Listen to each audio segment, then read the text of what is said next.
मित्रों, अगर आप ये सोच रहे हो कि कुछ ही सालों में हमारा देश एक डेवलप्ड कंट्री बन जाएगा, मैं आपको बता देता हूँ, ये सोच थोड़ी ज़्यादा ही ऑप्टिमिस्टिक है। हकीकत इससे थोड़ी अलग है। मुझे पता है कुछ लोग आएंगे और आईएमएफ की रिपोर्ट दिखाएंगे जिसमें ये कहा गया है कि इंडिया वर्ल्ड की टॉप 4th लार्जेस्ट इकोनॉमी बन चुकी है। इसके बारे में हम अपनी आने वाली वीडियो में बात करेंगे। हमारे देश को चलाने वाले और हमारे देश का फ्यूचर डिसाइड करने वाले खुद अपने बच्चों का फ्यूचर फॉरेन कंट्री में देखते हैं। टाइम्स ऑफ इंडिया 2024 की रिपोर्ट के हिसाब से finance minister of India Nirmala Sitharaman ने अपनी बेटी की एजुकेशन यूके के लंदन स्कूल ऑफ इकोनॉमिक्स से करवाई। पीयूष गोयल कॉमर्स मिनिस्टर ने अपने बेटे और बेटी की education Harvard university of USA से करवाई है। शिवराज सिंह चौहान एग्रीकल्चर मिनिस्टर ने अपने बेटे की education LLM degree from Pennsylvania USA से करवाई है। स्मृति ईरानी ने अपनी स्टेप डॉटर की एजुकेशन एलएलएम जॉर्जटन यूनिवर्सिटी यूएसए से करवाई है। Defence minister of India Rajnath Singh ने अपने बेटे के एमबीए की डिग्री यूके के लीड्स यूनिवर्सिटी से करवाई है। और ये दोस्तों कुछ एग्जाम्पल मैंने दिए हैं, आपको ऐसे बहुत एग्जाम्पल मिल जाएंगे। और ये एग्जाम्पल्स एक ही पार्टी में नहीं है। इंडिया की सबसे बड़ी ऑपोजिशन पार्टी, उनके लीडर राहुल गांधी खुद हार्वर्ड यूनिवर्सिटी में उन्होंने एडमिशन लिया था। फिर उसके बाद रोलिन कॉलेज ऑफ फ्लोरिडा यूएसए से उन्होंने अपनी बैचलर डिग्री कंप्लीट की। फिर उन्होंने यूनिवर्सिटी ऑफ कैम्ब्रिज में अपने एमफिल में डेवलपमेंट ऑफ स्टडी कंप्लीट की। टाइम्स ऑफ इंडिया 2024 की रिपोर्ट के हिसाब से इंडिया में एक साल में 7.6 लाख स्टूडेंट जो बाहर गए पढ़ने के लिए। तो दोस्तों, यहाँ आयरनी की बात तो ये है कि जो लीडर्स हमारे देश का फ्यूचर डिसाइड करते हैं, जो पॉलिसीज क्रिएट करते हैं, वो खुद उन पॉलिसीज को मैं अपने बच्चों को नहीं पढ़ने देते। अपने बच्चों की खुद स्टडी बाहर से करवाते हैं, खुद हेल्थ इश्यूज होते हैं तो वो बाहर जाते हैं। सोचने वाली बात है दोस्तों, एक मिनिस्टर खुद एजुकेशन की पॉलिसीज डिसाइड करता है और क्रिएट करता है, वो खुद उस एजुकेशन की पॉलिसीज में अपने बच्चों को क्यों नहीं एंटर करवाता। दोस्तों, ये बिल्कुल वैसा ही है। एक गवर्नमेंट स्कूल टीचर अपने बच्चों को कभी भी गवर्नमेंट स्कूल में नहीं पढ़ाएगा, क्योंकि उनको खुद को पता होता है कि सिस्टम कैसे काम करता है और सिस्टम का क्या हाल हो चुका है।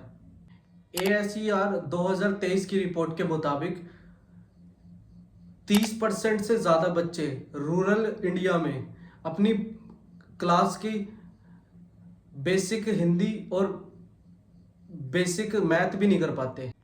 और यहाँ दोस्तों सिर्फ एजुकेशन की बात नहीं है, हेल्थ केयर का भी वही हाल है। नीति आयोग 2021 रिपोर्ट के हिसाब से इंडिया के 65% हॉस्पिटल में डॉक्टर्स की कमी है। लांसेट के एक ग्लोबल रिपोर्ट के हिसाब से भारत के हेल्थ केयर सिस्टम को लो क्वालिटी पर रखा गया है। इसीलिए दोस्तों, जब भी कोई पॉलिटिशियन बीमार पड़ता है, या तो वो प्राइवेट हॉस्पिटल जाता है या वो किसी फॉरेन कंट्री में चला जाता है। सवाल यह है दोस्तों, जब भारत के आम नागरिकों को गवर्नमेंट हॉस्पिटल के भरोसे छोड़ दिया जाता है, लेकिन वही पॉलिटिशियन अपने इलाज के लिए फॉरेन कंट्री में क्यों जाते हैं? वो क्यों कतराते हैं अपना इलाज गवर्नमेंट हॉस्पिटल में करवाने के लिए? यूनेस्को की एक रिपोर्ट में लिखा गया है कि इंडिया के पास बजट तो है, लेकिन उसका प्रॉपर यूटिलाइजेशन और ट्रांसपेरेंट सिस्टम की कमी है। इंडियन पॉलिटिशियन चाहे तो इंडिया के लिए भी हार्वर्ड कैम्ब्रिज जैसी टॉप यूनिवर्सिटी बना सकते हैं, लेकिन उन्होंने अपने बच्चों के लिए तो फॉरेन एजुकेशन सिस्टम चुना और हमारे लिए कॉम्प्रोमाइज सिस्टम चुना। हकीकत दोस्तों ये है, अगर आपको ये लगता हो कि जो पॉलिटिशियन बाहर अपने बच्चों को बाहर पढ़ाने भेजते हैं, वो उनके बच्चे खुद वापस इंडिया में आके कोई बहुत अच्छा काम करते हैं, ऐसा नहीं होता। ऐसे बहुत पॉलिटिशियन है जिनके बच्चे फॉरेन सिटीजनशिप ले लेते हैं या वहाँ की किसी बड़ी कंपनी में जॉब करते हैं, और जो इंडिया में आते भी है वो सिर्फ पॉलिटिक्स के लिए आते हैं। उनको सिर्फ पॉलिटिक्स चाहिए होती है, जो इंडिया में वापस भी आ रहे होते हैं। ये हिपोक्रेसी नहीं है, ये ट्रस्ट गैप है। कोई पॉलिटिशियन एक ऐसे एनवायरनमेंट में पॉलिसीज बनाता है और उस पॉलिसीज पर खुद ट्रस्ट नहीं करता, और यहाँ कॉमन मैन को, कॉमन इंसान को सफ़र करना पड़ता है।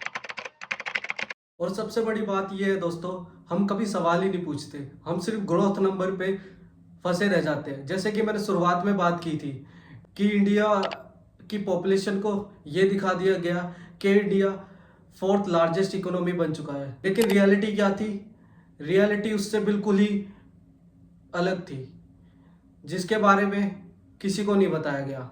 उन नंबरों के पीछे रियलिटी छुपा दी गई। सोचने वाली बात है दोस्तों, जिन लोगों ने इंडिया का एजुकेशन सिस्टम बनाया, हेल्थ केयर सिस्टम बनाया, वो सबसे पहले पावर में आने के बाद अपने बच्चों को बाहर क्यों भेजते हैं? सबसे बड़ा सवाल यहाँ ये उठता है। यहाँ हम इसको ऐसे ले सकते हैं कि डोनाल्ड ट्रंप पावर में आने के बाद अपने बच्चे को इंडिया भेज रहे हैं पढ़ने के लिए, तो आप खुद सोच सकते हो डोनाल्ड ट्रंप को क्या ही ट्रस्ट होगा अपने देश पर। और दोस्तों, इसको हम ऐसे भी ले सकते हैं, डोनाल्ड ट्रंप 20 साल तक सत्ता में रहते हैं और जैसे ही उन्हें कुछ होता है वो अपनी हेल्थ केयर के लिए चाइना, रशिया, इंडिया में आ जाए, तो खुद सोच सकते हो उन्होंने 20 साल क्या करा होगा। मित्रों, ज़रूरी नहीं है ये वीडियो किसी पॉलिटिशियन तक पहुँचे। इस वीडियो का असली पर्पस आप तक पहुँचना था, क्योंकि वोट आप ही डालने जाते हो। आपको उठना पड़ेगा और सवाल पूछना पड़ेगा कि आप हमें एक अच्छा इन्वायरमेंट कैसे दोगे। जिस इन्वायरमेंट को आपने क्रिएट करा है, आपकी सरकार ने क्रिएट करा है, उस इन्वायरमेंट में आप खुद ही नहीं रहते हो। आप अपने बच्चों का फ्यूचर बाहर देखते हो, आप अपने खुद का हेल्थ केयर बाहर देखते हो कि आपका हेल्थ केयर बाहर ठीक हो सकता है, तो आप हमें क्यों उस इन्वायरमेंट में छोड़ देते हो? आपको ये सवाल खुद पूछना पड़ेगा।